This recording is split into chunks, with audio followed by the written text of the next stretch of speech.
Hey guys, thank you so much for joining in. Guys, SEO series की इस video में एक बहुत ही इंटरेस्टिंग टॉपिक के बारे में बात करेंगे जो स्टार्टिंग से एग्जिस्ट नहीं करता है एसईओ में, but now it is last one and half year से ये थोड़ा डिस्कशन में आया है। और एसईओ में with the help of AI काफी सारे चेंजेस आते हैं, तो हर चेंज को एटलीस्ट डिस्कस करना तो बनता है। इसका फ्यूचर इम्पैक्ट क्या होगा, इसके प्रोस क्या है, इसके कॉन्स क्या है, क्या ये आने वाले टाइम में एक सस्टेनेबल टेक्निक होगी या नहीं होगी, ये सब फ्यूचर की बातें हैं। बट एज ऑफ नाउ हमें ये समझना पड़ेगा कि क्या इसका कोई यूज है, और अगर इस चीज को इंट्रोड्यूस किया गया है एसईओ में तो क्यों किया गया है। हम बात कर रहे हैं यहाँ पर llms.txt फाइल के बारे में। अब सबसे पहले ये बात करते हैं कि ये क्या भला है, मतलब llms.txt। अभी तक हमने सुना है एसईओ में robots.txt, ये हमने सुना है, हम फाइल बनाते भी हैं। इवन जब हमने एसईओ सीरीज शुरू की थी तब हमने बताया था कि एसईओ में रूमर्स और टीएक्सटी का कितना इंपॉर्टेंट रोल है, बिकॉज जो भी बॉट आपकी वेबसाइट पर आ रहा है उसके लिए आपने क्या क्या परमिशंस डिफाइन की है, ये सब हम डालते हैं रोबोट्स डॉट टीएक्सटी में। दूसरी एक फाइल जो हम पढ़ते हैं वो है sitemap.xml। sitemap.xml इट मींस आप अपनी वेबसाइट के लिए एक साइट मैप बनाते हैं, सो दैट जो भी क्राउलर आपकी वेबसाइट पर आ रहा है, वो चाहे वो गूगल का हो, याहू का हो या किसी भी अदर वेबसाइट का हो, उसको आपकी वेबसाइट का कंप्लीट स्ट्रक्चर पता चल जाए और वो आपके सारे वेब पेजेस को प्रॉपर्ली क्रॉल करे। तो ये दो चीजें तो हमें पता है। और एक और टाइप की फाइल होती है वो है sitemap.html। तो ये तीन टाइप की फाइल तो हमें पता है कि हम लोग बनाते हैं। पर ये एक नए टाइप की फाइल है, वो है llms.txt। llms.txt अगेन ये फाइल एक टेक्स्ट फाइल ही है, इसके अंदर भी हम कुछ सर्टेन इंस्ट्रक्शन ही लिखते हैं। बट ये अभी recently last one and half years में इंट्रोड्यूस हुई है, और इसको इंट्रोड्यूस किया है एक ऑस्ट्रेलियन टेक्नोलॉजिस्ट ने जिसका नाम है जेरेमी हॉवर्ड। तो भाई इस फाइल की नीड क्यों है, आई मीन क्यों जेरेमी ने ये बोला कि इस फाइल की नीड है, बिकॉज जब भी आप गूगल पे सर्च करते हैं, लेट्स से अगर मैं गूगल पे सर्च करता हूँ व्हाट इज डिजिटल मार्केटिंग, तो पहले क्या होता था कि एआई से पहले आपको स्टार्टिंग में लिंक दिखते थे, मतलब पहले एड्स दिखते थे, उसके बाद एसईओ के लिंक्स दिखते थे और यूजर उस पर जाके अपनी क्वेरी सॉल्व कर सकता था। बट आज की डेट में चाहे गूगल हो या कोई भी एआई मॉडल हो, वो डायरेक्ट आपको पहले रिजल्ट दिखाता है कुछ इस तरह। यानी अब पहले लिंक्स या एड्स नहीं आते हैं, पहले क्या आता है, गूगल का एआई ओवरव्यू का सेक्शन आता है, अगर हम स्पेसिफिकली गूगल की बात करें। तो ये जो डेटा है ये कहाँ से लेके आ रहा है गूगल, गूगल का ये खुद का तो डेटा नहीं है, ये एग्जिस्टिंग जो भी डेटा है इंटरनेट पर, वेबसाइट्स पर, वही लेके आ रहा है। लेकिन इसके लिए क्या करना पड़ता है, गूगल के बॉट को, एआई जेमिनाई को आपकी वेबसाइट के पेजेस को स्कैन करना पड़ता है और अंडरस्टैंड करना पड़ता है कि यूजर की क्वेरी के अकॉर्डिंग आपका कंटेंट सेटिस्फाई करता है या फिर नहीं, और उसी कंटेंट को लेकर वो यहाँ पर आता है। यहाँ पर आप देखेंगे तो एक लिंक का ऑप्शन दिखेगा, इट मींस ये कंटेंट कहाँ से लिया गया है उसका हाइपर लिंक यहाँ पर दिया हुआ है। चैट जीपीटी, जेमिनाई, कोई भी अदर टूल्स ले लेंगे तो वो खुद का कंटेंट नहीं बनाते हैं, वो एग्जिस्टिंग कंटेंट को स्क्रैप करते हैं इंटरनेट से और वहां से उसको मॉडिफाई करते हैं बेस्ड ऑन योर नीड्स। तब जो भी एआई का बॉट है, चाहे वो गूगल का है, चैट जीपीटी का है, उसको हमारी वेबसाइट के हर पेज को स्कैन करना पड़ेगा, और उस पेज को स्कैन करने के बाद जो भी उसके अंदर से इंफॉर्मेशन एक्सट्रैक्ट हो सकती है वो निकालनी पड़ेगी। तो अब इस काम को थोड़ा इजी बनाने के लिए एक कॉन्सेप्ट इंट्रोड्यूस किया गया है, दैट इज llms.txt। LLM का मतलब होता है लार्ज लैंग्वेज मॉडल, जो कि हम जितने भी आपके एआई या एमएल के टूल हैं वो इसी पर काम करते हैं, लैंग्वेज मॉडल के ऊपर, राइट? क्योंकि डेटा बहुत सारा है और उसी से उनको ट्रेन किया जाता है, और जो बॉट्स है उसी डेटा के बेस पे ट्रेन होकर आपकी क्वेरी को सॉल्व करते हैं। तो अब यहाँ पर ये जो फाइल है ये और कुछ नहीं है, सिमिलर टू robots.txt आप इसको समझ सकते हैं, बिकॉज यहाँ पर भी हम सर्टेन इंस्ट्रक्शंस को लिखते हैं। बट अगेन ये कोई गूगल ने ऑफिशियली नहीं बोला है कि आपको ऐसी कोई फाइल बनानी है, ना ही किसी सर्च इंजन ने बोला है। ये सिर्फ based on experiences, based on market trends, ये देखा गया है कि क्या इस चीज से कुछ बेनिफिट होगा या नहीं होगा।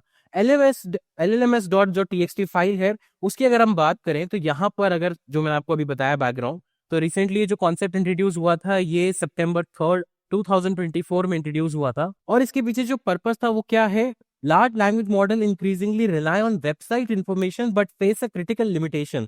Context window are too small to handle most website in their entirely. Means आपको जब क्वेरी सर्च करते हैं और जो रिजल्ट लेके आता है एआई मॉडल वो बहुत ही फास्ट लेके आता है। अब उस केस में ऐसा हो सकता है कि वो प्रॉपरली पेजेस को स्कैन नहीं कर पाया हो, या आपकी क्वेरी के अकॉर्डिंग ज्यादा कंटेंट नहीं लेके आया है, क्योंकि वहां पर कोई स्ट्रक्चर डेटा नहीं है। जो भी आप एचटीएमएल में डाल रहे हैं, जो भी आप नॉर्मल कंटेंट डाल रहे हैं, दैट इज अनस्ट्रक्चर्ड, सिर्फ स्कीमा डेटा ही स्ट्रक्चर डेटा होता है। तो होता क्या है इस केस में, एआई मॉडल का जो पीछे हार्डवेयर है, जो उसका जीपीयू, उस पे ज्यादा इंपैक्ट पड़ता है और ज्यादा प्रोसेसिंग, ज्यादा रिसोर्सेज की नीड होती है। तो यहाँ पे जो प्रपोजल था वो यही है कि converting complex HTML pages with navigation, ads and JavaScript LLM into LLM friendly plain text is both difficult and imprecise। क्योंकि बॉट के लिए ऑफ कोर्स डिफिकल्ट होगा क्योंकि हर लैंग्वेज पढ़नी पड़ेगी। तो प्रपोजल ये था कि क्यों ना हम कोई ऐसी फाइल डालें जिसके अंदर हम पहले ही बॉट को बता दें कि ये पर्टिकुलर पेज पे आपको ये इन्फॉर्मेशन मिलेगी, ये पर्टिकुलर यूआरएल आपको इस तरह से हेल्प करेगा, और उससे बॉट की जो रिसोर्सेज कंजम्पशन की जो स्पीड है वो कम हो जाएगी। और ऑफ कोर्स कौन कौन सा मॉडल एआई का नहीं चाहता कि उसके रिसोर्सेज कंजम्पशन कम हो जाए और आउटपुट ज्यादा बढ़ जाए। तो यही कॉन्सेप्ट था, but again it is an experimental concept, ये अभी तक फुल प्रूफ नहीं है। इसका पॉजिटिव एंड नेगेटिव इम्पैक्ट अभी बहुत बड़े स्केल पर कुछ भी कहना प्रोबेबली ठीक नहीं होगा, बिकॉज अभी लोग इसको यूज कर रहे हैं, वेबसाइट इसको यूज कर रही है। इसका नेगेटिव भी हो सकता है, पॉजिटिव भी हो सकता है, बट इसके यूज से आपकी वेबसाइट पर कोई भी नेगेटिव रैंकिंग पे इम्पैक्ट नहीं पड़ेगा। आपकी रैंकिंग हो सकता है चाहे बढ़े नहीं, बट आपकी रैंकिंग पर कोई नेगेटिव इम्पैक्ट नहीं पड़ेगा, बिकॉज ये किसके लिए है, ये एआई मॉडल्स के लिए है, ना कि गूगल के लिए। अब बात करते हैं कि क्या कैसी ये फाइल दिखती है और कोई बड़ी वेबसाइट इसको अभी तक यूज कर भी रही है या फिर सिर्फ हम ही बात कर रहे हैं। देखिए, टीएक्सटी फाइल है, इट मीन्स ये सिंपल सी एक टेक्स्ट फाइल है, ज्यादा इसमें कुछ है नहीं, नॉर्मल कंटेंट लिखा जाता है।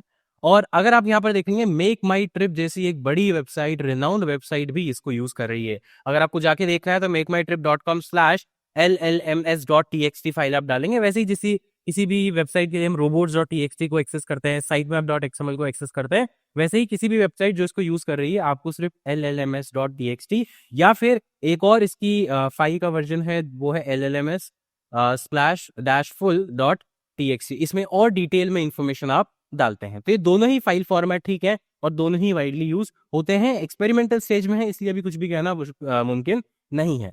तो देखिए अब यहाँ पर हो क्या रहा है, यहाँ पर अगर मेक माई ट्रिप जैसी बड़ी वेबसाइट इसको यूज कर रही है तो उसके पीछे पर्पस क्या है और कैसा इसे फॉर्मेट दिखता है।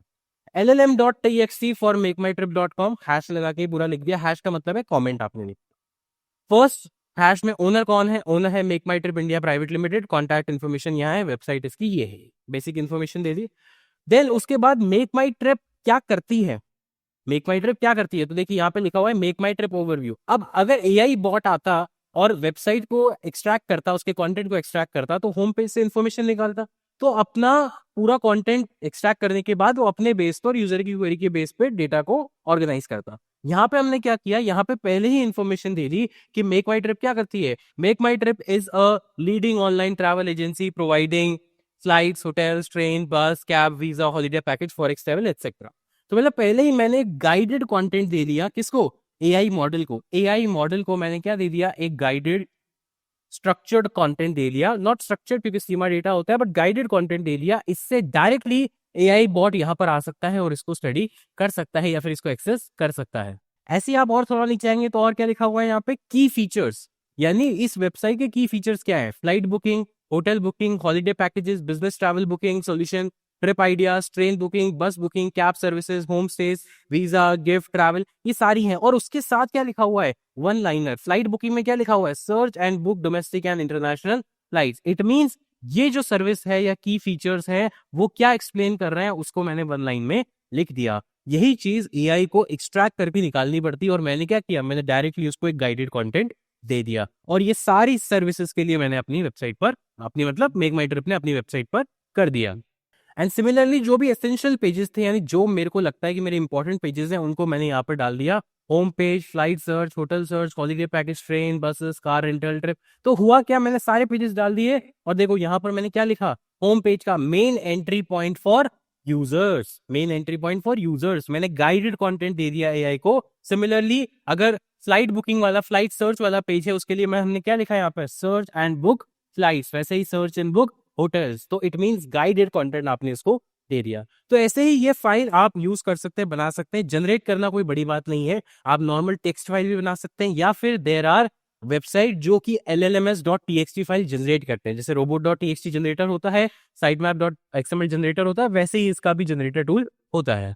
तो अगर आप सिंपली गूगल पे जाकर सर्च करेंगे llms.txt जनरेटर तो आपको बहुत सारी वेबसाइट्स मिल जाएंगी जो कि आपको अभी ये प्रोवाइड कर रही हैं फ्री में या फ्री ट्रायल के बेस पे आपको मिल जाएगी। आपको सिर्फ करना क्या है, अपनी वेबसाइट का यूआरएल डालना है और यूआरएल डालने के बाद जैसे हम robot.txt जनरेट करते हैं वैसे यहाँ पर पूरी की पूरी फाइल जो है वो जनरेट हो जाएगी। तो यहाँ पर फॉर एग्जांपल ये फर्स्ट वेबसाइट है, तो सिंपली आपको करना क्या है, यहाँ पर कोई भी अपनी वेबसाइट का यूआरएल डालना है।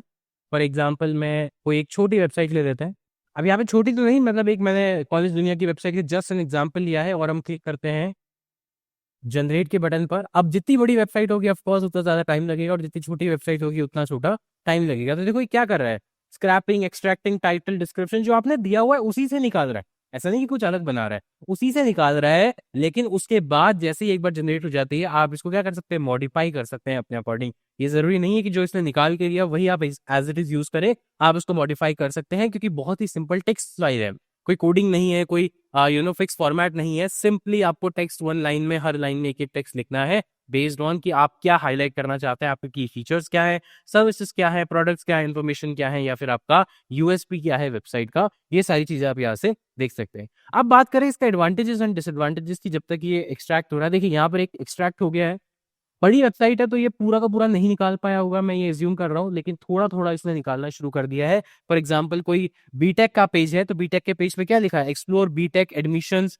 Detail eligibility exam and colleges, telecourse, ये सारा इसने एक इन्फॉर्मेशन दे दिया, आपको फॉर्मेट दे दिया। आप सिंपली इसी तरह से आप अपने बाकी पेजेस को ट्राई कर सकते हैं।